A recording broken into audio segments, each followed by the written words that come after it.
mureke uyu munsi mvuge turabahamya ibintu bine gusa.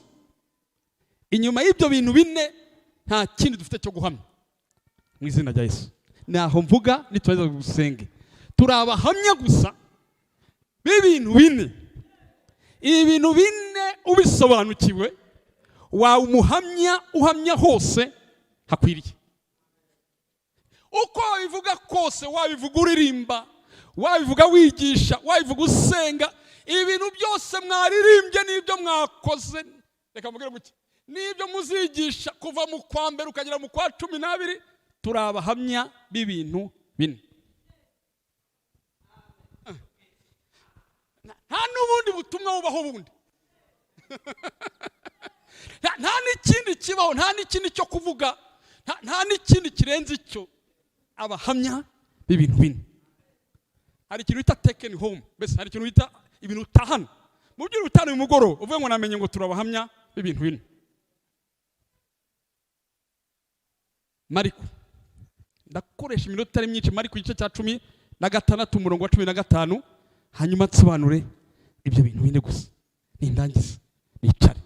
Umva, mwahimba indirimbo, mwashaka ikigisho kimeze gute, nta bintu birenga ibyo bintu bine biri nyuma yabyo. Ibi rero nibyo twohereza kuvuga. Twahageze? Harone nawe ngo kudufasha ko byihute. Mariko igice cya 16 umurongo wa 15. Katusome twihutishije, hanyuma hamwe n'ibyo mwumvishije ibi nabyo bibabere indi mpamba yuzuye. Amen. Igice cya 16 umurongo wa 15. Arababwira ati, mwashyizemo icyanditswe nyacyanditswe. Arababwira ati, mujye mu bihugu byose, hanyuma mwumve amagambo, mwigishwa baremwe bose, hanyuma mubigisha iki? Ubutumwa bwiza. Reka tsobanura ibintu byumve neza. Ndashaka kuvuga amagambo ndihuti cyangwa bize kudufasha. Mwumve itangazo twahawe abahamya. Hari ubutumwa bwiza bugera kuri buri hantu hose, mu bihugu byose. Muri biravuga ngo buri hantu hose, muri buri kona yose, bwagera muri Kiste, bwagera i Nyamagabe, bwagera mu Bushinwa, ni bumwe budahinduka. Hanyuma icya kabiri, mubwire ibyaremwe byose, mubabwira ubutumwa bumwe. Ibindi biri inyuma yaho ngaho, muraza kubaza ibyo bintu bine, ndabona mwese mufite amatsiko kubimenya. Ibindi biri inyuma yaho ngaho, reka mbabwire, dufite ubutumwa bumwe. Wabwiriza uri mu ndege, ukabwiriza ujyamye, uri mu bitaro, uri guhinga, uri mu bibazo, ibintu buruzuye. Ntibukeneye ibirungo, ntibukeneye kuryoshya byose. Umva, umuntu uzumva atavuga ibi ngibi batabivuga aho ngaho, ubwo butumwa ntibukwiriye. Rero turabahamya b'ibintu bine bikomeye. Imana idumugisha mu cyo zavuze neza ngo tugende mu mahanga yose tuvuge ubutumwa bwiza. Mugiye kubaza ibyo bintu bine biri hehe? Dore ibintu bine duhamagarirwa kugira kuvuga. Waba uri muri bisi, waba wicaye, waba uri murabwiriza nkanjye, aho waba uri hose, ibi bintu bine baratubwira. Yohana igice cya 3. Nta bindi komeye. Yohana igice cya 3 umurongo wa 14 kugera ku wa 15. Nibyo bintu bine indangiza. Ariko ndashima Imana kuba ari ibyo avuye ahangaha. Hari ibintu babivuzemo numva ndanezerewe, numva ngo we neza. Ntabwo n'abaririmbyi, hari abantu rwose bumva ukumva bafite ibyuzuye. Yohana 3 umurongo wa 14 kugera ku wa 16. Naho gusa mvuga, haravuga ngo mwumve neza. Kandi nk'uko Mose yamanitse inzoka mu butayu, niko umwana w'umuntu akwiriye kumanikwa, kugira ngo umwizera wese abone guhabwa ubugingo buhoraho. 16. Kuko Imana yakunze bari mu isi cyane, byatumye itanga umwana w'ikinege, kugira ngo umwizera wese atarimbuka, ahubwo ahabwe ubugingo buhoraho. Reka nsubiremo. Kuko Imana yakunze bari mu isi cyane, byatumye itanga umwana w'ikinege kugira ngo umwizera wese atarimbuka ahubwo ahabwe ubugingo buhoraho. Dore ibintu bine ngibi. Icya mbere, kuko Imana yakunze abari mu isi cyane, urukundo rw'Imana. Kabiri, byatumye itanga umwana w'ikinege, igitambo cya Yesu Kristo. Gatatu, kugira ngo umwizera wese atarimbuka, kwizera. Kane, ahubwo ahabwe ubugingo buhoraho. Ubugingo buhoraho. Full stop. Ngubwo ubutumwa bwiza twahawe. Ibyo tuvuga byose, urukundo rw'Imana, igitambo cya Yesu Kristo, kumwizera, ubugingo buhoraho. Inyuma y'ibyo ngibyo ni ibirungo n'ibindi byose ntabibayo. Ndasubiramo. Ndagasubiramo. Urukundo rw'Imana, igikorwa Yesu yakoze ku musaraba, kwizera Kristo n'ubugingo buhoraho. Ibindi byose urimo by'amavuga ntibikwiranga. Ndashima Imana yuko nta kindi kintu Imana n'umwe ni ukubwira abantu urukundo rw'Imana, ni ukubwira abantu icyo Yesu yakoze ku musaraba, igitambo cya Yesu Kristo, ni ukubwira abantu ibanga ryo kumwizera, ni ukubwira abantu ubugingo buhoraho. Ibindi byose ni ibirungo n'ibindi bishyiraho, ariko ngubwo ubutumwa bwiza. Ubutumwa bwiza ntibukeneye za make-up, ntabwo bukeneye ibishahuro, oya, burihagije. Kuva mu kwa mbere kugera mu kwa 12, kuva ku wa mbere kugera ku cyumweru, kubwira abantu urukundo rw'Imana, kubwira abantu igikorwa igitambo cya Yesu Kristo, kubwira abantu kumwizera, kubwira abantu ubugingo buhoraho. Ngibyo tuzavuga ku ndagarutse. Tuzabiririmba, tubiramirizamo, tubivuga bikwiriye mu izina rya Yesu. Nubwo ngiye kubabwiraho gatoya, sinabirangiza ngo misoze. Ndashima Imana ku rukundo rw'Imana. Mwese ibyo mwaririmbye byose, bujya mwavugaga rumwe, urukundo rw'Imana rutagira akagero. Reka bivuge neza. Mwabiririmba ukuntu, mukarimba ba Gideyoni, mukavuga Imana itabara, mukagira ibyo vuga byose bibitse kuko Imana yakunze abari mu isi cyane. Ndabivuga neza. Hari umugabo witwa Brigham ni umuvugabutumwa, yabwirije abantu, yapfuye afite imyaka 96, hanyuma yari yaravuze ubutumwa bwiriza miliyoni na miliyoni. Arangije umunsi umwe ajya mu cyumba cyiwe, ajya gukora etide ku rukundo rw'Imana. Haravuga ati urukundo rw'Imana karwigaho, arwigaho rugero rumurenga, ahita atangira kwandika indirimbo y'149. Aravuga ngo rusumba ukwezi, rusumba inyenyeri, ngo ni kuzimu. Arangije aravuga ngo ufashe biliyoni 70 zigize isi, abisi bose bakandika muzaruhimba ntimuzarumarayo. Haleluya! Mwumve neza. Aravuga ngo inyanja zose bakazigira wino, ngo agafata ngo ibyatsi bakagira impapuro, ngo agafata ibitsi bagashyiraho bakagira big, ngo abisi bose abo yakije muri za rigori hariya, abo yarindiye hehe, mwabarokore mbamenyesha ijambo rimwe, muzi ko n'ibyo yakoze tutari twanakizwa birenze n'ibyo yakoze twarakije. Harandika abura conclusion, aravuga ngo mbese urukundo rw'Imana rwagiranwa n'iki? Ariko uru rukundo muraruzi? Urukundo, umujura ajya kwiba ahantu bakamuvugiriza induru bamwirukankana, Imana ntirukankana, bamwirukankana ikirukankana n'umujura. Abisubiramo, ntago mwari mwanyumva.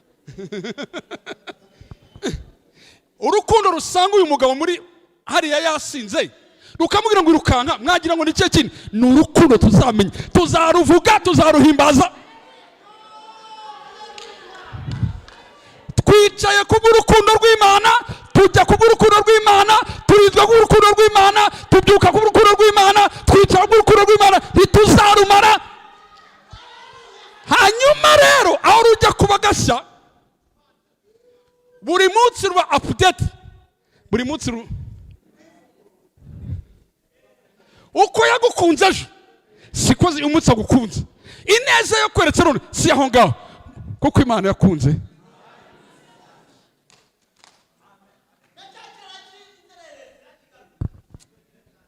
Vanessa, uyu munsi dukoze veye, ntihagire umwigisha wigisha, ntihagire na korari mwumva, nkabwira ngo mwicare twibuke urukundo rw'Imana.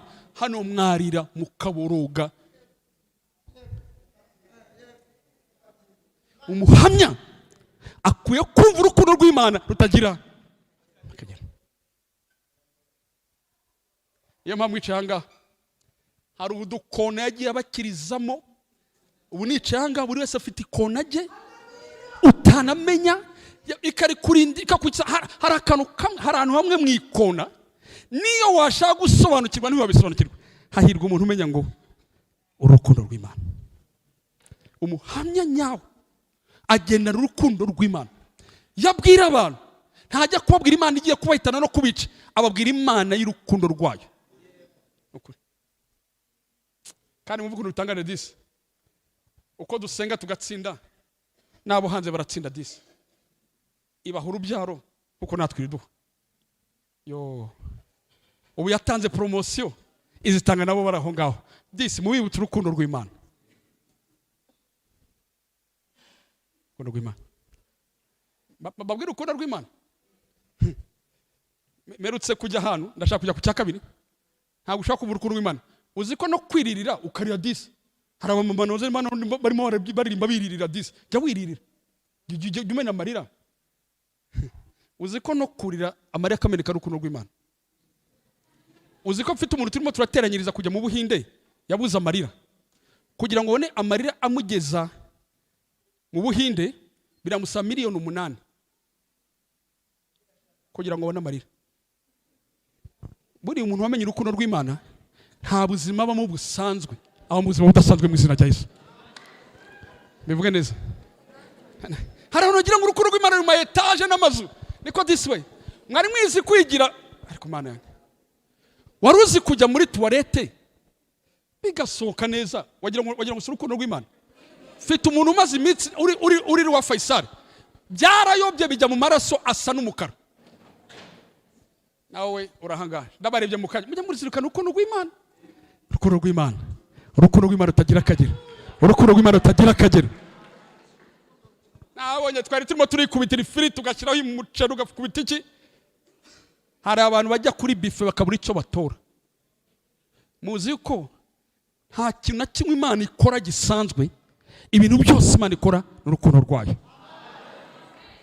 Mugende mu mahanga yose mubabwire urukundo rw'Imana. Kabiri. Byatumye itanga umwana w'ikinege. Igitambo cya Yesu Kristo. Abahanga yo bicaye baravuga ngo nibyo Imana yagomba gucungura umuntu. Imana yashobora guha umuntu agakiza, ariko ntibyari ngombwa ngo itange upfa. Kuki itahagaze mu kirere ngo ivuge ngo ndi Imana bahaye agakiza tukakiri mu kirere? Nta bundi buryo Imana yari ifite yari kuducunguza. Ariko reka mbisana muri umwanya, nta yindi option yari ifite, nta bundi buryo yari ifite uretse gutanga Yesu Kristo. Muzi impamvu? Munyumve neza. Hari akantu gasigaye kari ahantu hose gashushanyije kitwa ngo meeting point. Mujyamubona akapa gasigaye kari ahantu haramutse hagize ikintu kiba twese dore aho tuzahurira, kaba gashushanyije kariho udufreshi kakavuga ngo wagize ikiba hano muri kiste dore ahantu hitwa meeting point. Reka mabwire, nta handi hano Imana ari guhurira n'umwana w'umuntu. Meeting point imwe ari hari gusa ni umusaraba wa Kristo. Nta rundi rwego n'uyu munsi tumaze imyaka tumwizeye, nta handi hantu na hamwe twahurira nawe.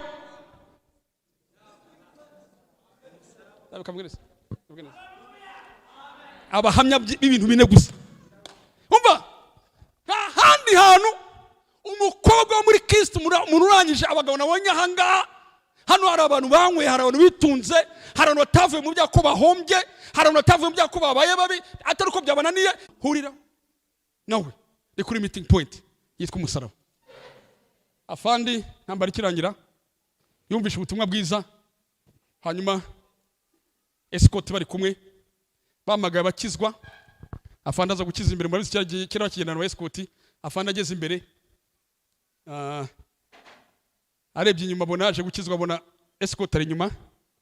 Aramubaza ngo aha ngahe rega aha ni escortinga, subira ujya kwicara. nawe yongura afandi ngo afandi we ntago naje kubgawe naje kubgange.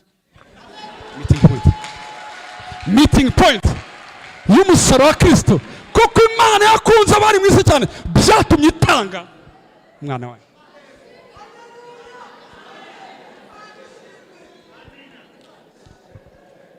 Ariko urabisana gute?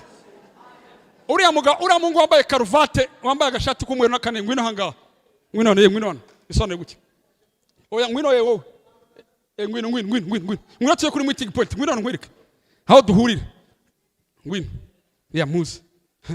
Oya uyambaye karuvate, ntabwo nshaka kwambaye karuvate. Oya ndashaka kwambaye ikintu kitari karuvate. Yizira ngaho umugabo nabonye uri na shapa. Ngamurebe neza. Muzanga meeting point. Mwana wawe kireke. Murebe ikintu cyabaye ku musaraba. Imana yera itazi icyaha, itaramenye icyaha, yahuye n'umunyabyaha utazi gukiranuka, utarigeze nabimenya. No mu mico y'iwabo ibyo bintu binazwe. Hanyuma bageze kuri meeting point ngo biragenda gute? Sindi buhinduke wowe nawe nturuhinduke ngewe. Dore icyo tujya gurira kuri meeting point aho duhurira. Reka nkuremo gukiranuka kwanjye uguhe, hanyuma nawe ukuremo icyaha cyawe ukime, hanyuma ngewe mpinduka icyaha. Kwa ngo urubanza turangize neza, wowe uhinduka gukiranuka kw'Imana, hanyuma kuri meeting point buri wese yajyanye itatari yazanye. Ndashima Imana yuko Kristo yajyanye itatari yazanye, hanyuma twebwe turagisigara mu izina rya Yesu. Niyo mpamvu munyumve neza, abahamya b'ibintu bine gusa. Niyo mpamvu mu rukiko hano abantu bize ubucamanza ngira ngo babajemo, mu bucamanza bwose bwabayeho, mwumve neza, nta bucamanza bwitwa mpanacyaha, ubucamanza bwose bwitwa mpanabyaha. Niyo mpamvu ujya mu rukiko bakakurega yuko uri umujura, aho gufunga ubujura bagafunga umujura. Ndabisubiramo. Niyo mpamvu ugenda bakurega icyaha cya viole, cyo wakoze viole wafashe ku ngufu, aho gufunga gufata ku ngufu bagafunga wafashe ku ngufu. Niyo mpamvu ugenda uri umwicanyi, aho gufunga ubwicanyi bagafunga umwicanyi. Only uretse ku musaraba gusa niho hari urukiko gusa rusigarana icyaha rukarekura umunya.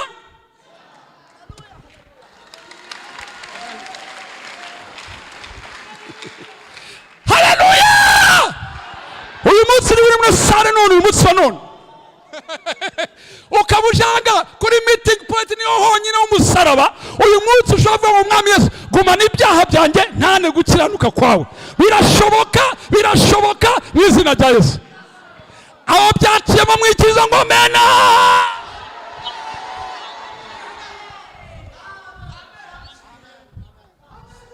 Hirya y'umusaraba mbona y'umworera n'umunwa w'ikuzimu wakamu, nyamara imbere hari umusaraba.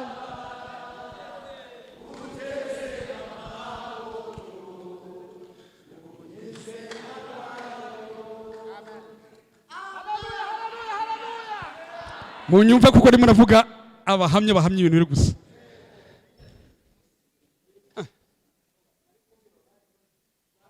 Nkuko Mose yamanitse inzoka ku giti, uyirebye wese agakira, niko n'umwana w'umuntu azamanikwa, kugira ngo umurebye wese ahabwe ubugingo buhoraho.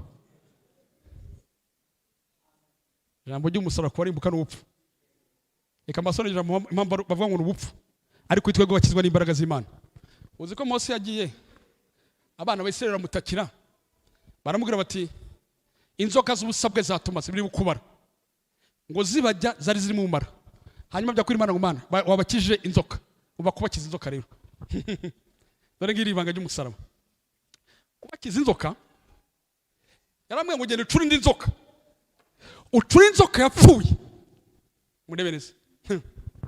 Hanyuma ireshya nazo ifite mezire yazo uyicire mu muringa, hanyuma uyimanike. Hano hari inzoka nzima iri kujyana, hejuru ku giti hari inzoka yapfuye.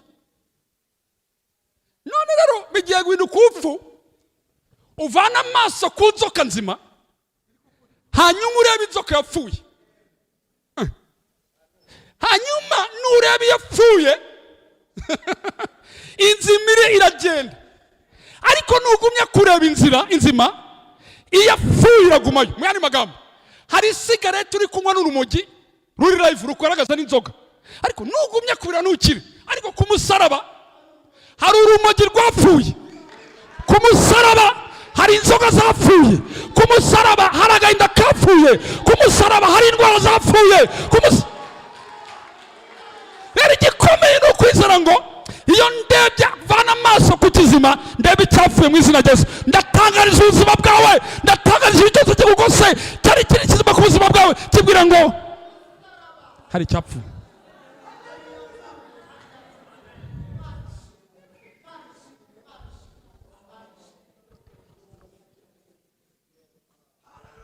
Mu myaka 2 hari ibintu byarangiye gupfa mu izina rya Yesu.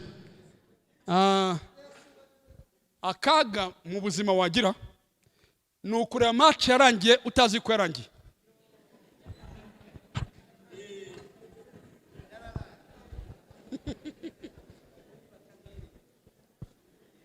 bakabona umugoro uri gufana Kiyovu na Rayon Sport, ejo bundi byararangiye result izwi, utibagishizemo we hari ukubwira ngo rekera n'ubwo washizemo result turayizi. Hari igero umupira warangiye ukavuga ngo ntabwo ufite, nta gutinya ufite, result turayizi. Mwari muzi ko result tuyizi, murabizi ko result tuyizi. Rero ni result turayizi ni 5-0. Bibabwire inimba zacu nizo yishizeho, imibabaro yacu niyo yikoreye, igeno kidoje idako yasendagura gukenuka kwacu, igeno kidoje mu rutari kuri we, imibyimba ye niyo dukirisha 5 byarindiye. Niyo mpamvu haleluya abahamya b'ibintu bine bantu bari kuri match yarangiye, kandi ntabwo muzira match impamvu yarangiye. Mujye nimuhumiriza abantu icyo Yesu yakoze ku musaraba, mushyize umutima mu nda, result turazizi kandi muhumure. Nyamibwira abantu aracyari mu kibuga, Satani aracyari mu kibuga na vuvuzera n'urusaku, ariko muhumure ari gukina n'ikipe. Match yarangiye bananje bakuramo n'izamu, ntabwo muranyumva neza. Bakuyemo izamu bashingamo igiti, hari igihe acenga, hari igihe avuza induru, hari igihe bikomera, yagera muri centre agiye gutsinda neza, yahabonye yashota akamenya ngo uyu match yarangiye n'izamu barikuyemo. Impamvu mukirahanga, impamvu mukigenda, impamvu mukicanga nuko izamu ryavuyemo.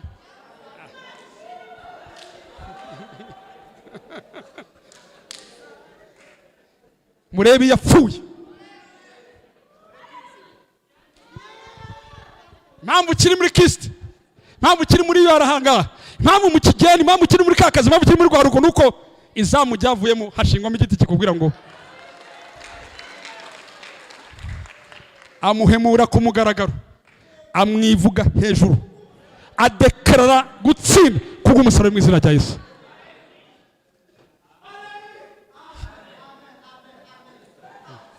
Arabidekarara. Mubwira abantu barushe, mubwira abaremereye yuko match yarangiye.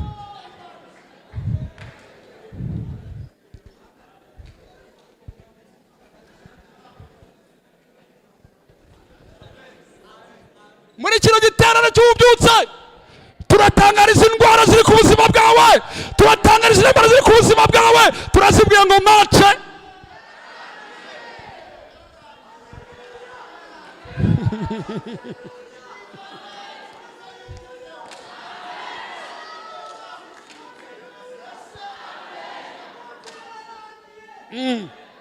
ibindi ari gukora naho ngaho. Icya gatatu nenda gusoza, urukundo rw'Imana. Kabiri, igikorwa Yesu yakoreye ku musaraba, inzoka ipfuye yahindutse icyaha kugira ngo uyu munsi tuyirebeho nituyirebaho n'ibindi byose bijyanye nabyo bikorweho. Kwizera Kristo. Cya gatatu, mbeshwaho no kwizera Yesu.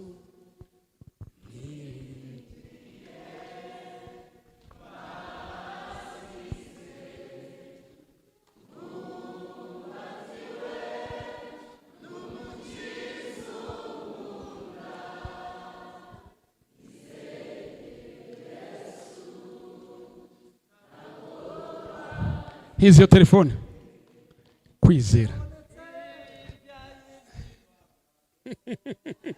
Mwiririmbire.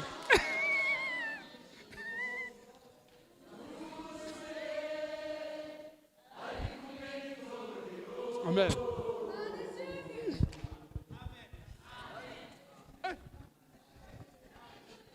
Murani no telefone yanjye mfite. Iyi telefone irimo application nyinshi.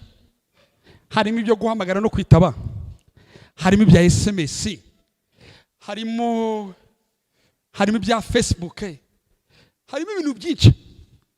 Kugira ngo ibyo byose mbigereho rero, nkeneye ijambo ryitwa gusa mode pass.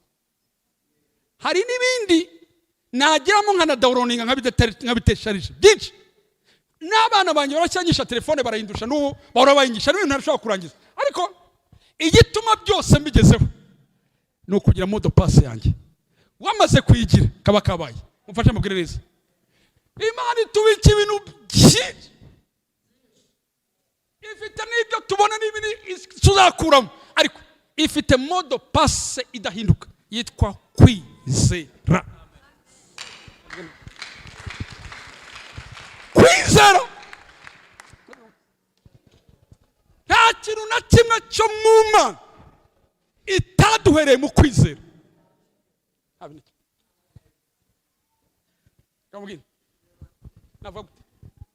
Twizera kuwa mbere, tukizera kuwa kabiri, tukizera kuwa gatatu, tukizera kuwa kane, tukizera kuwa gatanu, tukizera kuwa gatandatu, tukizera ku cyumweru, tugatangira mu kwa mbere, tugatangira mu kwa kabiri, tugakomeza mu kwa gatatu, mu kwa kane twizera, mu kwa gatanu twizera, mu kwa gatandatu twizera, mu kwa karindwi twizera, mu kwa munani twizera, mu kwa cyenda twizera, mu kwa cumi twizera, mu kwa cumi na kumwe twizera, mu kwa cumi n'abiri twizera. Imyaka igataha. Uzi impamvu? Nuko umukiranutsi wanjye azabeshwaho no kwizera. Niwo murongo ugaruka muri Bibiliya inshuro zirenga zirindwi isubiramo uvuga ngo umugaragu wanjye azabeshwaho no kwizera. Kamubwire neza. Ibintu byose udashyikira, ibintu byose utageraho, jya wizera. Ndavuga neza. Ikintu cyose wicanye muri kirahanga ukabona ntugishyikira, option ufite yonyine ni ukwizera. Umwaka ugiye kurangira wa 2022, ibintu byose ubona utagezeho n'ibyo utumva utageraho ukabona nta nzira, izere. Kwizera n'urufunguzo rumeze nk'umuntu aherutse kudakora iwanjye urugi, azana urufunguzo rufungure amaserere yose. Azana urufunguzo rumwe fungura amaserere yose, akajya kingura nkabona kinguye mu cyumba. Nkabona kinguye muri salo. Hari urufunguzo rumwe rukingura umuryango w'agakiza, rugafungura umuryango wo kugirwa neza n'Imana, rugafungura umuryango w'urushako. Ni urufunguzo rumwe rwitwa kwizera. Uzi impamvu rukomeye? Urwafunguye agakiza bikemera. Ndavuga neza. Urwashyizemo rugafungura agakiza kakemera, nta kintu rutazafungura. Ibyafunguye agakiza Yesu akakubohora, nta n'urundi rufunguzo rutabaho. Niyo mpamvu Pawulo avuze ngo itaratwimye Yesu Kristo yaburite kumuduhana n'ibindi bintu byose. Urwakinguye agakiza bikemera, urwaduheshejwe kwemerwa na Kristo, urwatwise kuba abana b'Imana, urwatumye tuvugana n'Imana, nta n'urundi rugi na rumwe rutafungura mu izina rya Yesu. Ujya nta ruzafungura imodoka, uruzafungura imodoka n'urwafunguye agakiza. Nta ruzatuma utanza kaminuza niba agakiza karafungutse. Kwizera Kristo.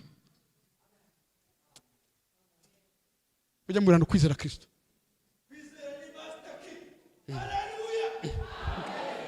Kingura hose. ubu twese dufite ibitandukanye ariko urufunguzo dufite ni rumwe rukingura hose. Kandi ntukarambirwe kwizera.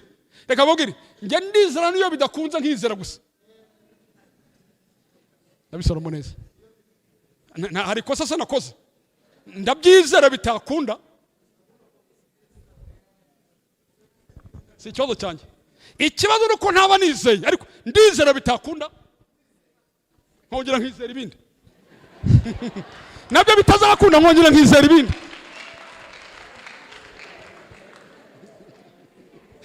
Jya wizera nta kintu urufunguzo rwafunguye agakiza kuri wowe bigakunda nta kintu utakingura mu izina rya Yesu.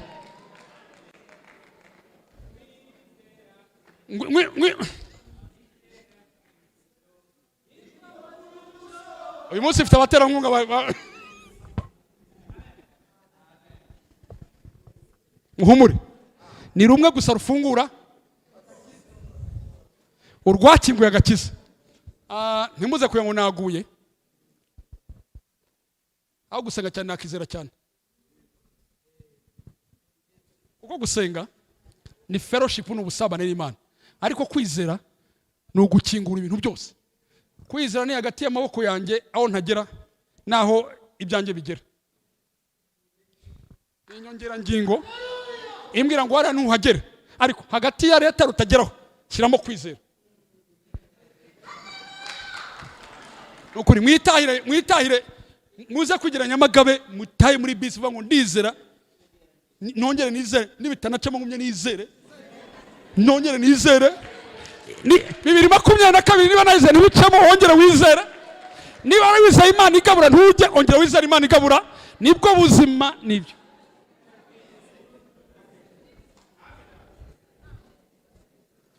Kandi usoke muri sare wongeye kwizera ibintu bikomeye.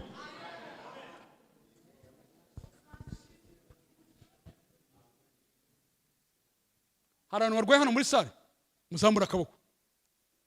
Abantu barwaye muzamura akaboko. Abarwaye zamura akaboko. Abantu barwaye zamura akaboko kugira gutya ngo ube mu izina rya Yesu nizeye gukira indwara. Amen.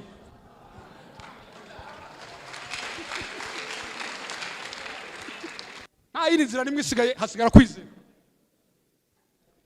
Kane nsoza ariko mutane ijambo urufunguzo rwakinguye akakiza kubwo kwizera nta ndurugina rumwe katafungura. Kane nsoza kugira ngo bahabwe ubugingo buhoraho. Ndavuga tujye gusenga Imana. Hari amasezerano Imana yambwiye ntazajyaho kuko amasezerano y'Imana kuri njye ni ibihekane. Hari amasezerano abuzukuru banjye bazajya n'abazankurikiraho. Ntabwo amasezerano y'Imana ngana nanjye imyaka nsigaje ku isi. Yimbwiye ngo izangirira neza ntabwo yangira neza ngo igarukire ku myaka yanjye. Imigisha y'Imana ndetse bivuga neza kuko amasezerano y'Imana ari magari. Hari naho ntazasogongeraho nkarira pfa ntarageraho akazaribwa n'izindi byaro ko iby'Imana ni amateka n'imyaka. Wari uzi ko uzabona se? Ndakurahiye. Hari amasezerano yo kubuza utazashyikira generation zawe n'izizakurikiraho. Yewe ndi muti imyaka yanjye ku by'Imana yavuzeho. Irarenze Imana ningana n'imyaka 50 nsigaranye ku isi. Amasezerano y'Imana angana n'imyaka 100 nsigaranye ku isi. Ariko mfite isezerano rimwe yambwiye nzarebesha amaso ni isezerano ry'ubugingo buhoraho. Ntabwo muranyumva. Njamura n'abantu ngo yiza kanyarimo ngo isi ni bizavaho ijuru rivazabaho iyo nzu nzayibona. Iyo nzu ishobora kuzaturwamo n'ubyaro rwawe rwa gatatu. Ngo katangiye kuduca intege ariko yaravuze ngo isi naho yavaho ijuru rikavaho uwizera azabona sezerano. Abaheburayo icyo cya 11 bavuga intwaro zo kwizera bagera ku murongo wa 13 nakunda ngo abo bose nubwo bizeye bapfuye batarahabwa ibyasezeranyijwe ariko babirebaga bari kure bakabona Kristo bakabona ubugingo buhoraho bakahita bavuga ngo wasiwe turabashyitsi n'abimukira ngo iyo baga barakumbuye bari bafite uburyo bwo gusubirayo ngo ariko barebaga gakondo ngo Imana nayo ikicara ikaba proud ikaba fier ikaba ngo nanjye ndi Imana yabo kabwira Mose afite imyaka 120 ngo amaso yataraba ibirorirori ngo nigeze zitazacika muzi impamvu ntabwo ari ku 120 atambara garinete ahubwo mwivumbi ryinshi muri serwakira nyinshi mu butaka mu bikomeye yavanga ngo nzareba Kanani hakaza ibirorero byinshi akaba ngo nzareba Kanani kugeza igihe Imana agiye gupfa Imana amubwiye ngo ngwino nyikwereke urayirebesha amaso ariko ntuzayijyamo ayirebesha amaso ariko nabyo baza kwita atagezeyo mwibuke igihe Yesu ahindurwa ngo Mose na Eliya baramanutse bakaragera ku musozi uhumure muri ndo serwakira Kigali serwakira mu Rwanda serwakira Nyamagabe serwakira mu kazi muhumure muguye mutumbire mwiga n'ingenga bitekerezo y'ubugingo buhoraho mukora akazi mu ngenga bitekerezo y'ubugingo buhoraho ideology y'ubugingo buhoraho ujye uri mu bugingo buhoraho wicare mu bugingo buhoraho kandi bafite inkuru hari igihe mutazaba mukicaye hangaha